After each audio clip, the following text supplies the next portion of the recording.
प्रयागराज जनपद की हंडिया तहसील के अंतर्गत आने वाले फतुहा गांव में दबंगों द्वारा पीड़ित मोहम्मद इस्माइल अंसारी और उनके भाइयों की वैध भूमि पर जबरन कब्जा कर अवैध निर्माण कराए जाने का गंभीर मामला सामने आया है।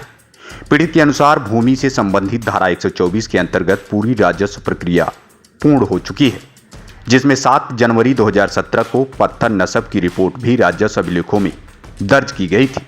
सरकारी रिकॉर्ड में उक्त भूमि पर पीड़ित मोहम्मद इस्माइल अंसारी और उनके भाइयों का नाम स्पष्ट रूप से अंकित है।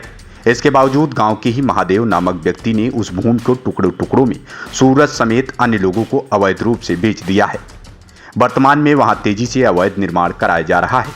जब पीड़ित ने इस कार्य को रोकने का विरोध किया तो दबंगों ने महिलाओं को आगे कर उन्हें झूठे दलित उत्पीड़न के मुकदमे में फंसाने की धमकी दी। इस बारे में स्थानीय पुलिस को कई बार सूचना देने के बावजूद अब तक कोई ठोस कार्रवाई नहीं की गई। पीड़ित का आरोप है कि स्थानीय पुलिस दबंगों के प्रभाव में है और निष्क्रिय बनी हुई है। उत्तर प्रदेश सरकार भले ही भूमाफियाओं के खिलाफ जीरो टॉलरेंस नीति की बात करती हो, लेकिन फतुहा गांव में हकीकत इसके ठीक उलट दिख रही है। पीड़ित ने प्रशासन से न्याय की मांग करते हुए अवैध निर्माण कार्य तत्काल रुकवाए जाने की मांग की है।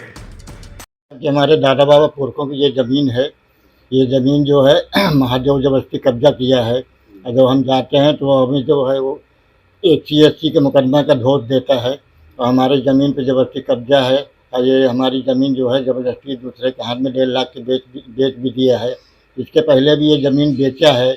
हम जब जाते हैं तो हमें यही धोख देता है। मैंने थाने पे 112 नंबर पर कॉल किया है, लेकिन हमारी कोई सुनवाई नहीं हो रही। थाने पे गए, थाने पे भी कोई सुनवाई नहीं हुई।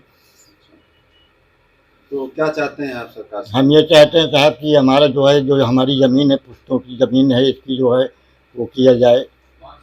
532 गाटा नंबर है। अच्छा, आपकी ज़मीन है, दूसरों द्वारा कब्जा किया? दूसरा कोई कब्जा किया है। तो पुलिस आपकी कोई मदद नहीं कर रही? कोई मदद नहीं कर रही है सर। 2016-17 से हम दौड़ दौड़ के आज तक थाना और कचहरी अदालत बिल्कुल थक चुके हैं साहब।